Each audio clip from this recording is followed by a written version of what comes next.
우리가 성탄절을 앞두게 되면은 성탄을 가져오게 했던 사람들이 있죠. 요셉과 마리아입니다. 하나님이 예언하신 대로 이제 구주가 이 땅에 오시는데 하나님께서 요셉과 마리아를 사용하셨어요. 마리아에게 잉태시키고 요셉으로 하여금 마리아를 보호하게 만들었습니다. 그런데 이 두 사람이 갈릴리에 살았어요. 나사렛에 살았는데 하나님이 베들레헴에 태어난다고 예언을 했는데 베들레헴과 그 나사렛 거리는 약 150km 정도 되는 거예요. 먼 길에 산다고 떨어져 있어요. 지금 같으면 차를 타고 가든지 하면 빨리 갈 수 있습니다만은 그 당시만 해도 길도 그렇고 나귀를 타고 가야 되고 그러니까 굉장히 먼 길입니다. 150km. 그런데 하나님께서 성령으로 마리아에게 잉태시켜 놓고 베들레헴으로 보내야 되잖아요. 그러니까 하나님께서 로마의 황제 가이사 아구스도에게 명을 내리게 만드는 거죠. 호적할 마음을 줘가지고 호적해라. 그러니까 가이사 아구스도가 자기 통치 영역에 있는 모든 사람들 보고 빨리 인구조사한다. 호적해라. 그래가지고 자기 고향을 다 찾아갑니다. 마리아와 요셉도 베들레헴이 고향이기 때문에 고향으로 간 거예요. 고향으로 가서 거기에서 호적하는 기간 동안에 고만 산딸이 차가지고 출산을 하게 됩니다. 그 출산하는 장소가 바로 어디입니까? 마구간이었어요. 태어난 아기를 눕혀야 될 장소는 말구유였습니다.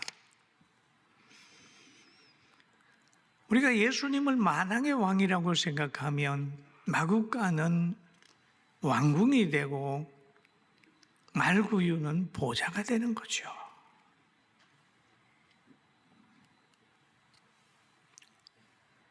누가 이 모습을 보면서 위대한 분이라고 봤겠어요? 그런데 이미 예수님이 이 땅에 오실 때의 모습을 이사야 선지자는 예언했습니다. 처녀가 잉태한다고 하는 것도 예언했지만은 오시는 분의 모습까지라도 예언했어요. 그리고 그분의 사역도 얘기를 했어요. 이사야 53장 2절에 보면 이렇게 말합니다. 그는 주 앞에서 자라나기를 연한 순 같고 힘이 없어 보이는 거죠. 마른 땅에서 나온 뿌리 같아서 고운 모양도 없고 풍채도 없은저 우리가 보기에도 흠모할 만한 아름다운 것이 없도다 그랬죠. 여러분, 예수님이 머무는 장소, 예수님이 성장하는 가정, 예수님에 보면은 아름다운 것이나 흠모할 것이 없다 그 말씀이죠.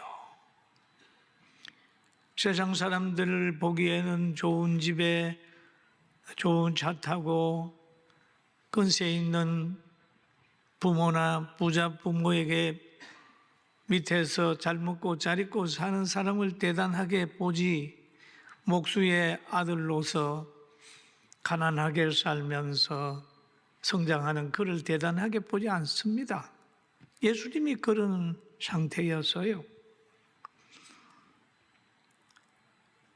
이사야 선지자는 또 입을 열어 말하지요. 그는 예수님이지요. 오실 예수님을 얘기하는 겁니다.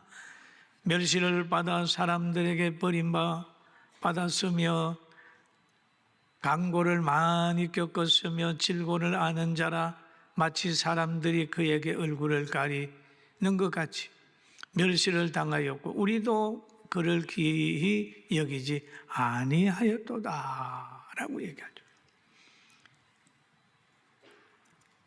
사람들에게 버림받는 거죠. 예수님의 모습 보세요. 이 땅에서 가장 인기 없이 산 사람들이 내가 보니까 산 사람 중에 한 분이 예수님 같아요. 예수님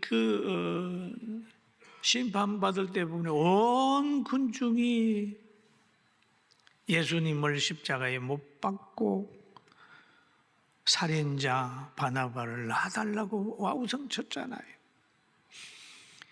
여러분, 우리의 판단이 옳은 것 같지만은 때로는 옳지 않을 때도 얼마든지 있습니다. 예수님 때도 그랬어요.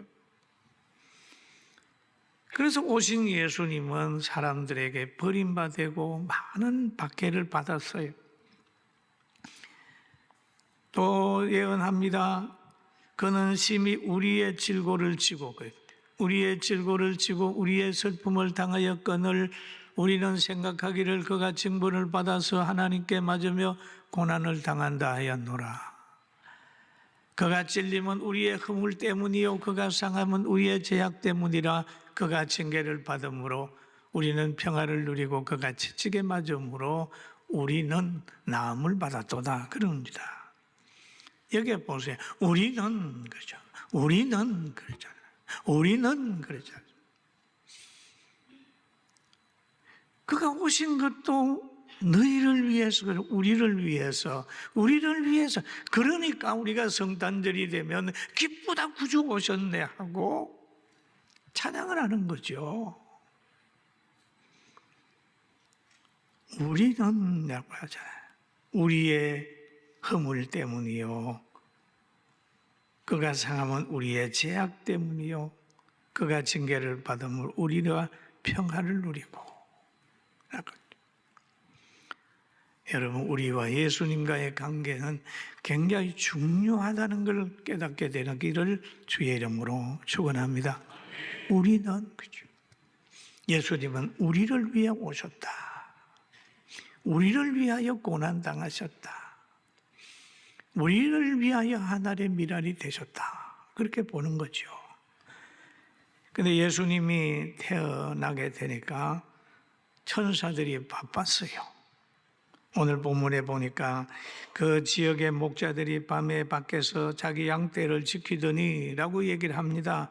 왜 목자들이 밤에 밖에서 양떼를 지킬까요? 늑대의 활동은 밤에 하는 거예요. 밤에 늑대가 와서 양을 물어가는 거예요. 언제든지 보면 악한 것은 늘 어둠의 세력이에요. 어둠을 틈타고 가는 거예요. 세상에 도적도 보면은 낮에 활동하지 않고 밤에 활동을 하잖아요. 짐승도 보면은 밤에 활동하는 그런 짐승들이 있잖아요. 목자들은 밤에 양떼를 지켰다는 거죠. 그런데 주의 사자가 곁에 서고 주의 영광이 그를 두루 비춤에 크게 무서워했다. 그러죠. 주의 사자가 나타나고 주의 영광이 나타나니까 무서워했다.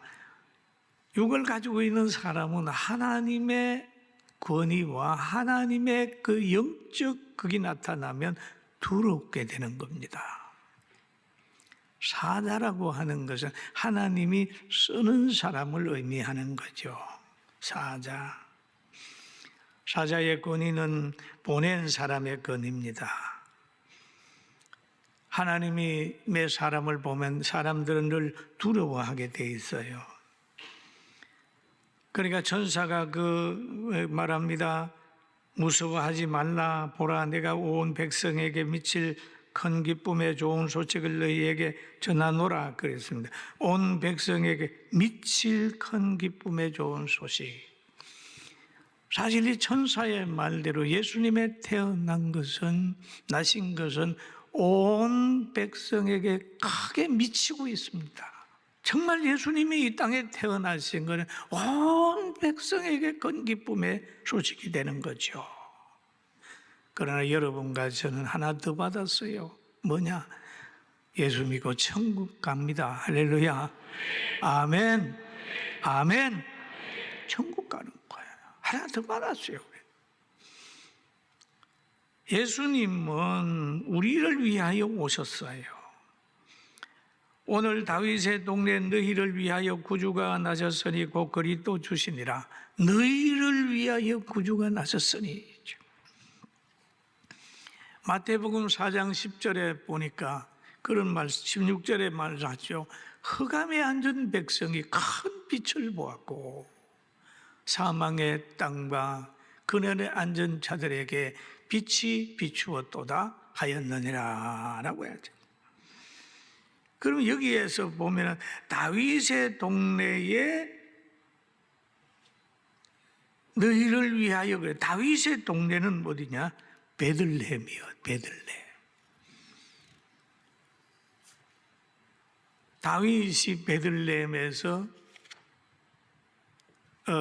베들레헴이 다윗의 동네, 다윗의 고향입니다. 바로 나오미가 말론의 아내 룻과 모압에서 돌아와 가지고 그 베들레헴에 사는 보아스를 만났어요. 그 보아스와의 관계에서 오벳을 낳았고 오벳은 바로 이새를 낳았어요. 그럼 이새는 누가 낳으면 다윗을 낳았어요. 그러니까 여기에 베들레헴에는 다윗의 동네, 다윗의 고향이에요. 그러니까 너희를 위하여 다윗의 동네에서 예수가 태어난다. 그래서 이 마리아와 요셉도 지금 이 동네에 가가지고 이제 아기를 놓는 거죠. 아기를 낳았어요. 구주가 나셨다. 그분은 그리스도 주시니라 라고 얘기를 합니다. 천사가 말했어요. 이 말은 확실한 거죠. 그리스도라고 하는 말은 기름 부었다 이런 의미예요. 기름 부었다. 그리스도는 기름 부은 건데 기름 붓는 직분인데요. 왕도 기름 붓고 제사장, 선지자의 역할 이렇게 했다. 그리스도가 태어났다. 그러니까 동방 박사들이 그리스도가 받을 선물을 드렸는데 황금과 유향과 몰약을 가지고 예수님에게 선물을 했어요.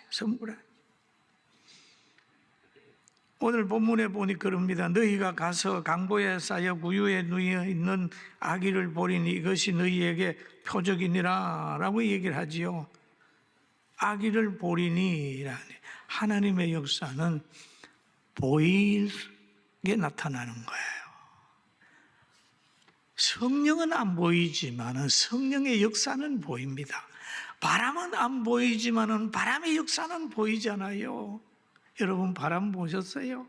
그런데 안 보이는데 막 나무가 흔들리고 뭐 그런 거 보면 바람 분다 그러잖아요. 성령의 역사는 눈으로 보이지 않지만은 그 역사에게는 놀라운 역사가 나타나는 거예요. 아기를 보리니 사람들이 볼 수 있도록 성령으로 잉태된 아기가 태어났어요.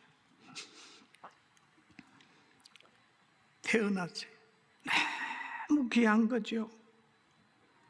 그래 목자들은 천사가 말하는 것을 듣고 와서 보니까 그것을 확인할 수 있었습니다.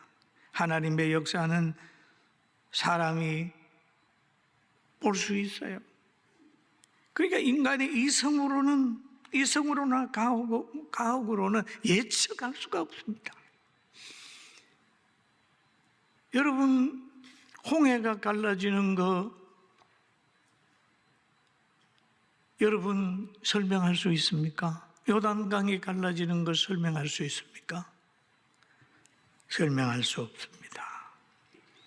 그러나 하나님이 역사하셨고 그것을 이스라엘 백성이 보았고 체험하게 되고 갈라진 강 바닥을 걸었습니다.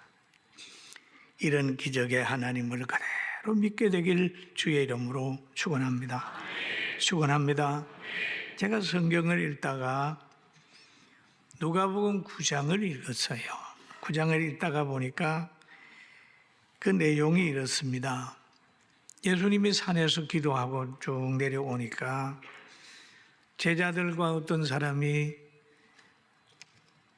이렇게 대화를 하고 있는 거예요. 그런데 이 아버지는 제자들에게 찾아왔던 사람은 그 아들이 귀신이 들렸어요. 그래 귀신이 들려가지고 널 갑자기 소리 지르고 격렬음을 일으키고 거품을 흘리고 쓰러지고 몹시 괴로워하는 거예요. 그러니 이 사람도 예수님의 그 능력을 알았는지 그 애를 예수님에게 데려왔어요. 그런데 예수님은 기도하러 산에 올라가셨습니다. 왔어요. 그 예수님이 내려와 보니까 그 사람이 그러는 겁니다. 예수님, 내 아들을 고쳐달라고 제자들에게 얘기했더니 못 고치던데요. 이렇게 얘기를 하니까 예수님이 누가복음 9장 41절에 이렇게 얘기를 하는 거예요. 예수께서 대답하여 이르시되 믿음이 없고 패역한 세대요. 내가 얼마나 너희와 함께 있으며 너희에게 참으리요. 내 아들을 이리로 데리고 오라 하시니 그랬죠. 여기 두 가지 의미가 있죠. 예수님과 제자들이 함께 많이 있었는데 능력이 없단 말이에요. 그러면서 그 사람 보고 아이를 데리고 오라고 하는 얘기인데 제가 이 성경을 읽다가 깜짝 놀랐어요. 믿음이 없고 패역한 세대요. 나한테 하는 얘기 같아요.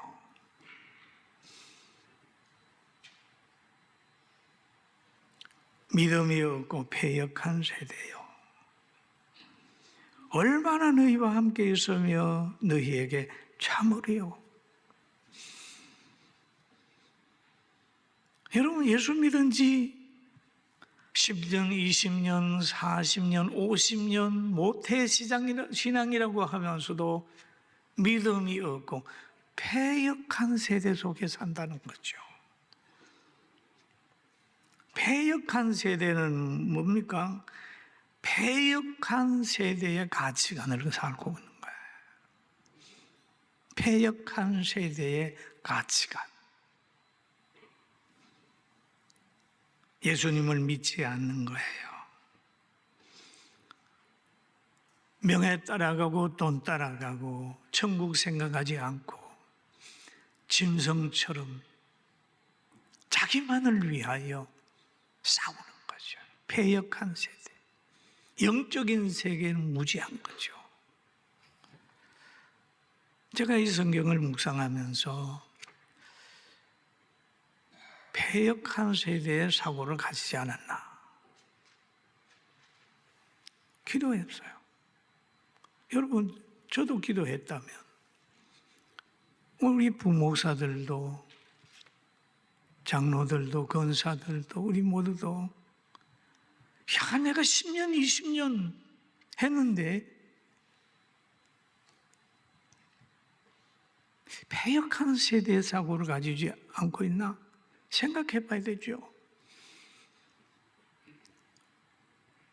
저뿐만 아니라 우리 한국교회 목사들도 패역한 세대 사고방식을 가지고 지역을 나누고 정치를 나누고 말씀하고 관계없는 일에 빠져서 허우적거리는 인생이 내가 보니까 좀 있어요. 회개해야 됩니다. 할렐루야. 아멘. 회개해야 돼요. 이러면 거창한데 들어가 보면 아니에요. 이거는 누구를 정죄할 건 아니고 우리 각자가 패역한 세대의 사고를 가지고 살고 있지 않나 하는 생각을 가져야 됩니다. 이 패역한 세대 사고 가지고는 귀신도 못 쫓아내요. 환경 못 변화시킵니다.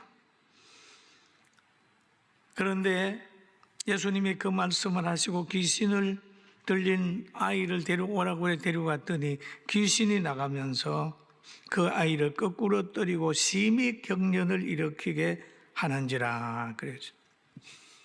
귀신은요 파괴적입니다. 파괴적이. 자기가 거한 집도 파괴해버려요. 자기가 거하는 환경도 파괴해버려요. 그래서 귀신이 얘기를 하면 더러움이라고 하는 말을 늘 뒤에 붙여놓고 있습니다. 더러운 귀신. 여러분, 귀신은 파괴적이에요. 나라도 파괴하고 가정도 파괴하고 자신들도 파괴하고 파괴하고. 그러나 성령의 역사는 늘 희망을 주고 아름다운 환경을 만듭니다. 할렐루야. 여러분, 우리는 성령의 역사를 따라 살아야 되지 패역한 세대의 사고를 가지고는 자기 관리도 안 돼요. 자기 관리도 안 돼요. 그리고 우리는 이 환경을 딱 보면서 파괴적인 사람들이 있죠. 자유를 파괴하고 진리를 파괴하고 교회를 파괴하고 거짓말하고 하는 그런 세력들이 있어요. 이건 귀신의 역사예요. 그러나 하나님을 믿는 사람은 박해를 받고 고난을 받아도 마지막에는 승리한다는 걸 믿게 되길 주의 이름으로 축원합니다. 로마서 8장 28절을 우리 같이 한번 읽어봅니다. 우리가 알거니와 하나님을 사랑하는 자 그 뜻대로 부르심을 입은 자들에게는 모든 것이 합력하여 선을 이루느니라 라는 얘기를 하자. 우리는 모든 것이 합력하여 선을 이룬다. 말씀을 믿고 우리는 늘 기도해. 그리고 또 성경에 보니까 천군과 천사가 함께 하나님을 찬송했다. 예수님이 있는 곳에는 조화가 있다. 조화가 있다. 예수님이 있는 곳에는 하나됨이 있다. 그리고 또 여기에 보니까 14절을 우리 같이 한번 읽어볼까요? 시작. 지극히 높은 곳 하나님께 영광이요 땅에서는 하나님이 기뻐하시는 사람 중에 평화로다. 그죠? 그 영광과 평화는 쌍입니다. 하나님께 영광이 돼야 땅에는 평화가 있는 거죠. 하나님과의 관계가 유지돼야 에덴 동산에서 머물 수 있습니다. 하나님이 붙들어줘야 이 땅에서 안전하게 살 수 있습니다. 우리가 기도하고 깨어 있으면 이 대한민국은 교회로 인하여 성도들로 인하여 하가 복이 되고 실패가 성공으로 끝난다는 걸 믿고 나아가게 되길 주의 이름으로 축원합니다. 아멘. 믿습니까? 손 한번 들어봐요. 아멘. 우리는 승리한다. 합니다. 우리 대한민국 승리했어요. 6.25 때도 어려울 때 일어났어요. 하나님은 우리의 기도를 들어주셔서 여러 가지 어려움 속에 하을 복으로 만들어내는 섭리가 있는 줄 알고 오늘도 행복한 하루 만들고 한 해 잘 보내고 2025년에는 더 좋은 해를 만들게 되길 주의 이름으로 축원합니다.